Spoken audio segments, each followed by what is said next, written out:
Salut les champions, ici c'est Captain Virtuality. Dans cette vidéo, je vais vous apprendre à vous servir de la nouvelle version de Insta360 Studio 2020. Je vous explique les nouveautés de cette version et également je vous fais un tuto pas à pas pour les débutants.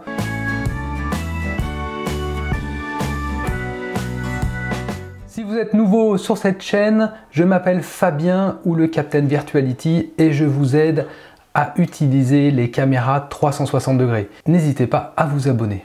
Dans cette vidéo, vous allez apprendre à utiliser Insta360 Studio à partir de vidéos tournées avec une Insta360 One X, mais vous pouvez également utiliser le logiciel avec une Insta360 One R.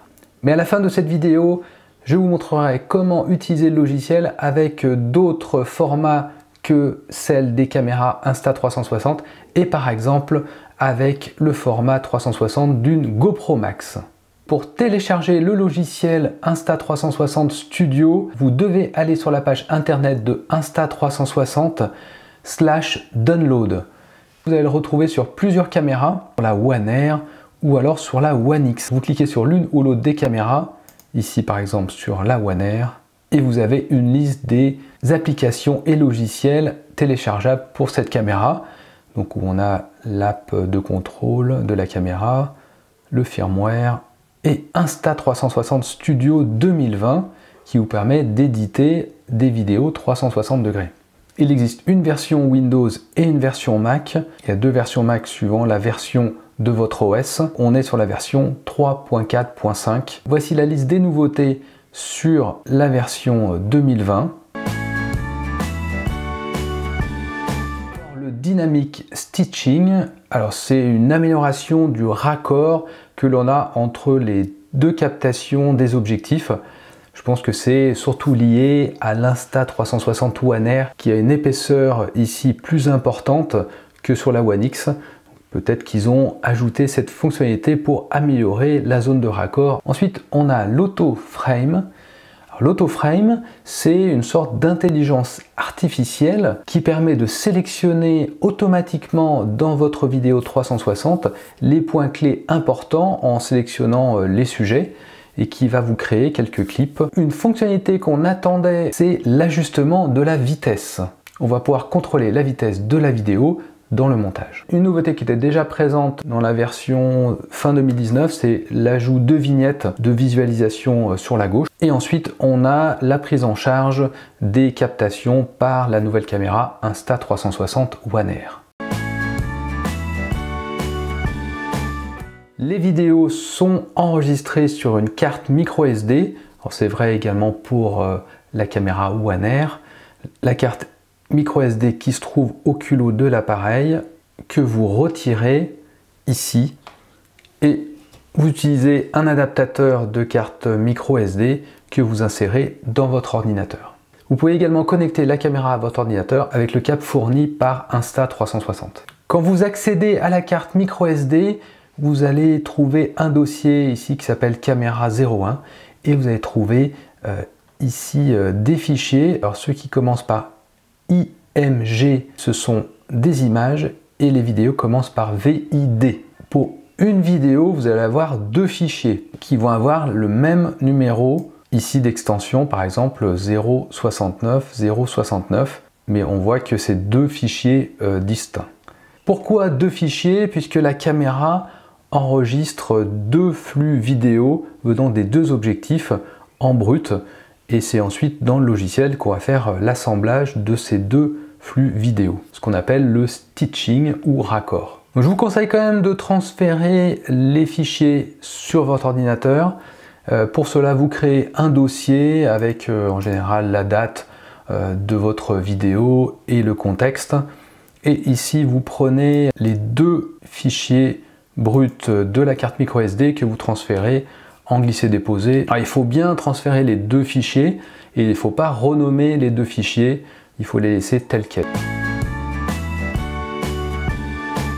Donc ici j'ai une première vidéo, on a quand même un aperçu ici de la vidéo et on a deux fichiers pour la même vidéo. Une autre vidéo ici avec l'extension 909. 910, 911. Donc ici on prend le fichier, on va le glisser déposer dans cette partie sur la gauche. On peut choisir un des fichiers ou les deux, peu importe. Un fichier suffit, on le dépose et il va se charger. Hop, il va se mettre en autoplay automatiquement.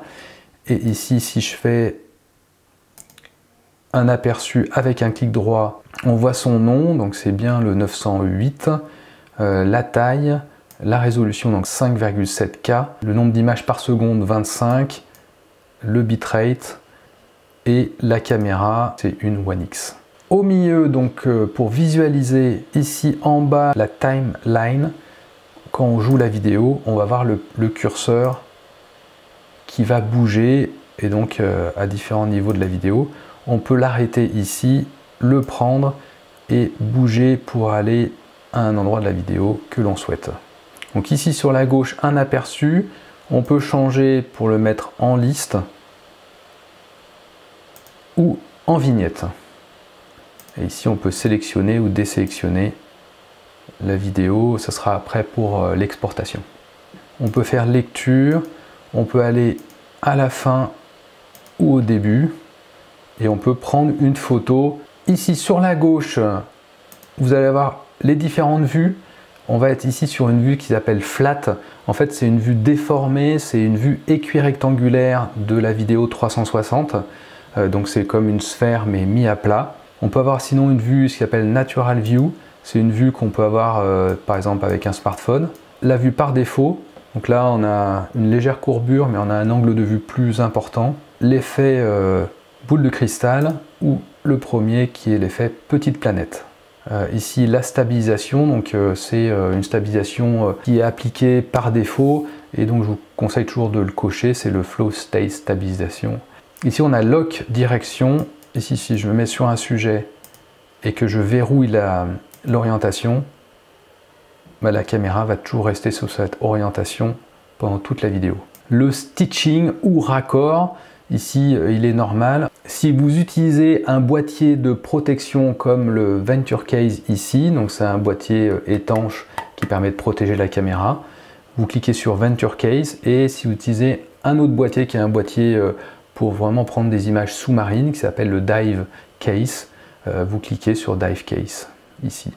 L'optimisation du stitching, donc ce que je disais en nouveauté, il y a le Dynamic Stitching. Et donc bon, par défaut on va le laisser activé, et le True Audio permet de réduire les bruits de fond capturés par la caméra. Le Play Rate qui va être la vitesse de la vidéo. On peut utiliser un logo sur la base, sur ce que l'indique, la partie la plus basse de la sphère. Ici un logo, on peut le changer également et rajouter un autre logo, mais donc si on décoche on n'aura rien.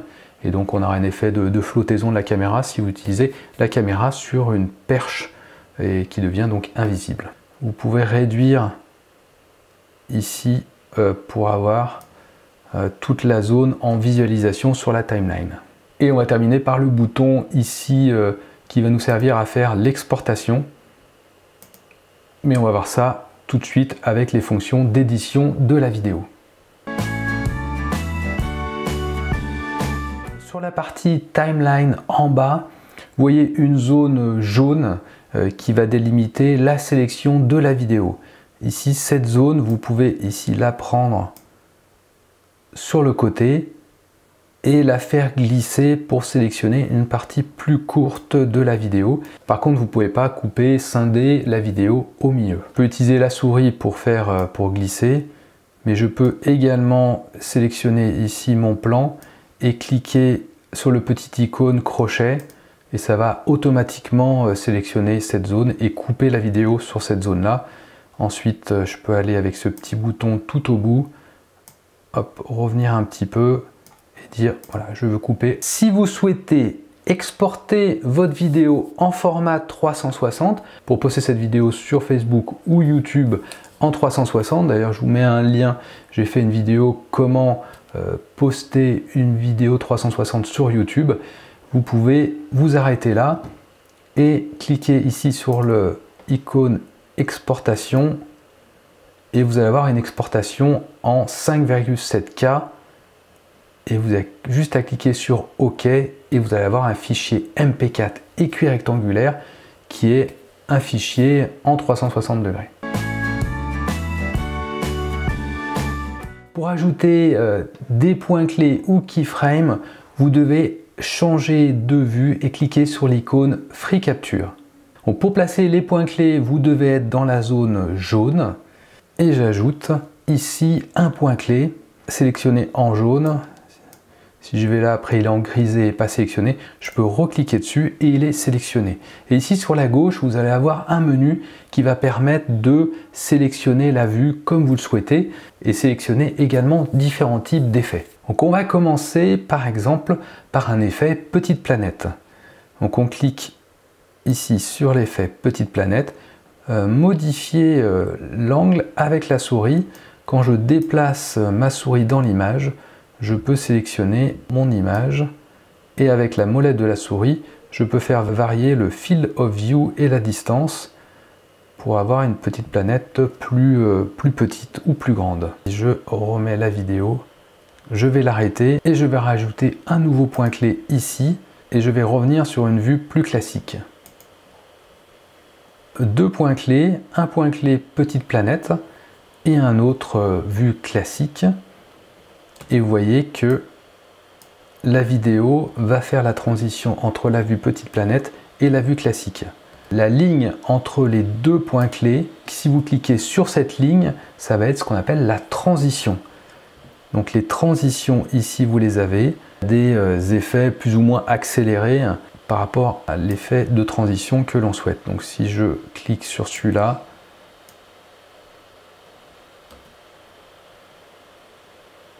voilà, l'effet va être plus rapide. Et si hop, je fais un effet doux et accéléré vers la fin, donc ça va être plus doucement et accéléré. Changer l'angle de vue. Par exemple ici je veux avoir une vue sur le mur. Je rajoute un point clé et je bouge avec la souris. Également faire varier ici avec les petites flèches, mais c'est pas forcément le plus pratique. Le mieux c'est avec la souris, on peut vraiment ajuster comme on le souhaite.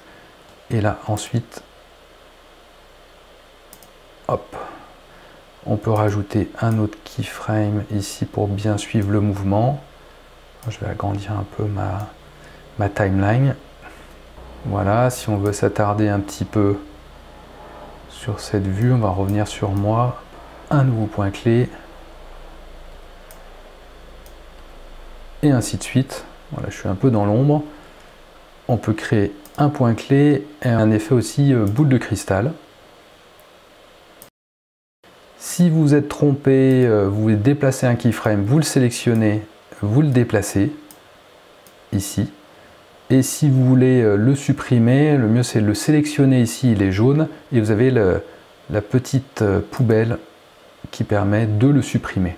Sélectionnez le format de la vidéo, donc là c'est un format 16/9. Vous avez également un ratio carré pour Instagram, 9/16 pour smartphone, 16/9, 4/3 et 2/35. Sélectionnez le ratio suivant sur quel support vous voulez après le visionner.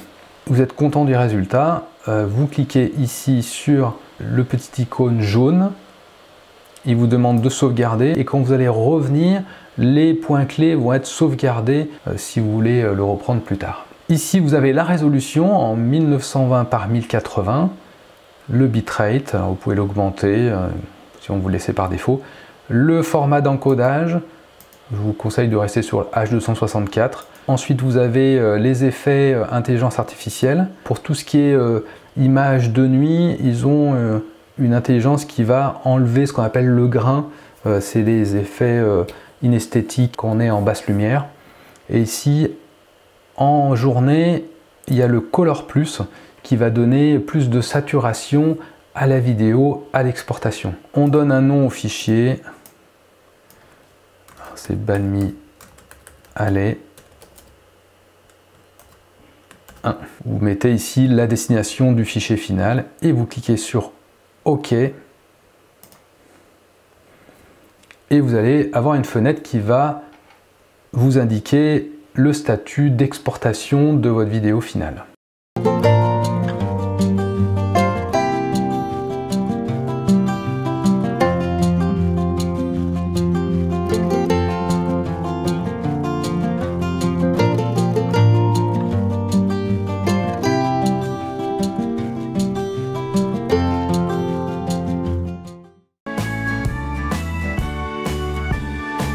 Changer la résolution, on va mettre 3840. On peut également changer de bitrate. Alors bien sûr, ça va faire augmenter la taille du fichier final. Donc on change manuellement et on peut avoir une exportation en 4K. Hop, on va mettre ici et on va changer Balmy Alley 4K. Vous pouvez exporter en 1080 ou en 4K en changeant la résolution dans la fenêtre d'exportation.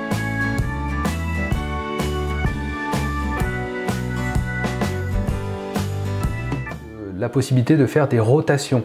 J'ai fait une vidéo dédiée, je vous mets un lien ici, sur l'utilisation de cette nouvelle fonction de rotation. Pour vous montrer l'ajustement de vitesse, je vais sélectionner deux vidéos. La première vidéo, c'est une vidéo où je tourne autour d'un arbre. C'est lors d'un voyage aux États-Unis.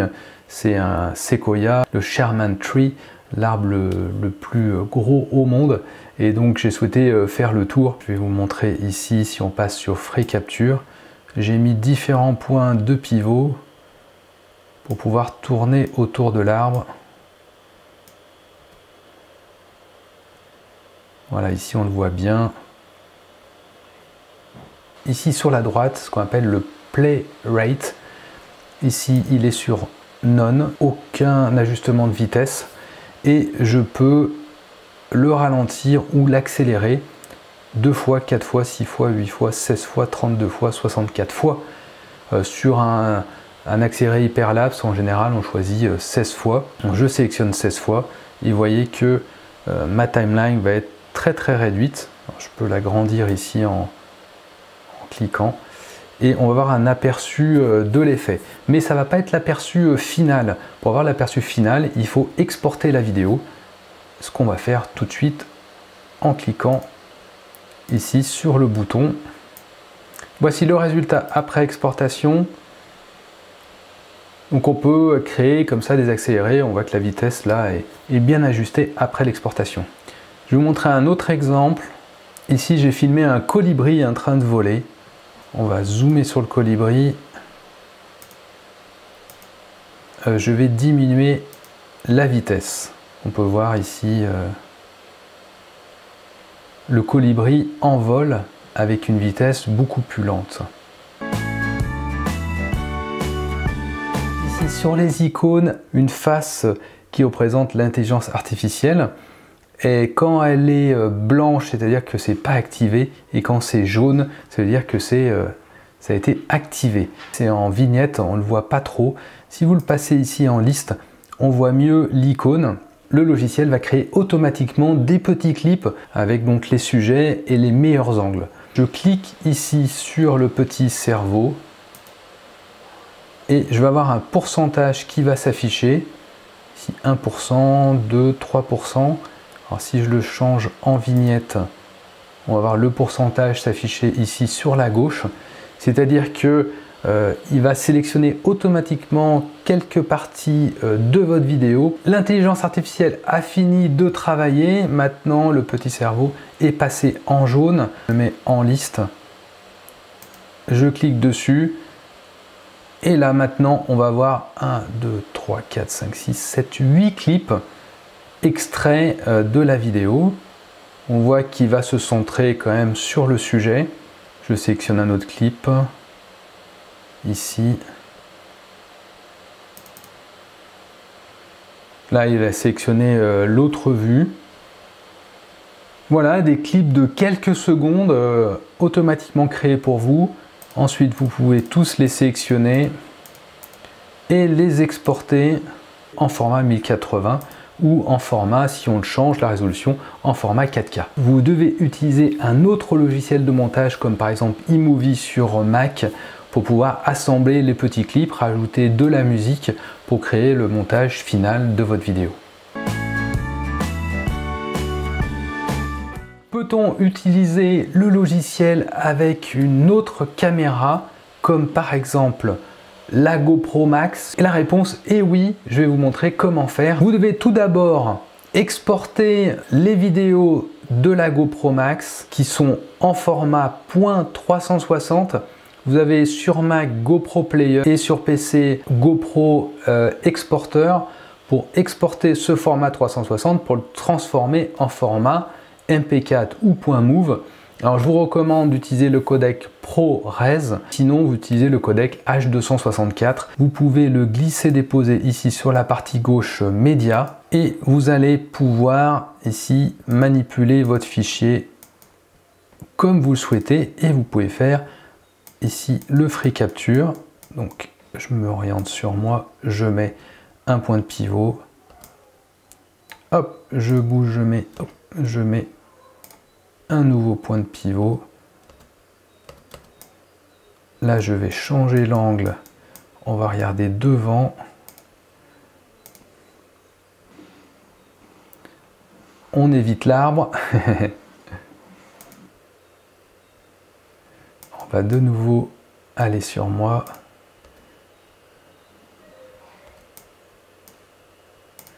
Voilà, très rapidement on peut créer un montage ici sur la GoPro Max. Donc je coupe ici au début, j'ai mon recadrage, je clique sur la partie en haut. On ne peut pas changer la résolution, on est obligé de garder une résolution en 1080. On peut quand même choisir le format d'encodage, H264 ou 265. Je ne mettrai pas d'effets intelligence artificielle qui sont quand même plutôt faits pour les captations avec les Insta360. Vous choisissez votre nom de fichier, vous cliquez sur OK et l'exportation commence. Donc ça peut être très utile pour également les utilisateurs de la caméra GoPro Max.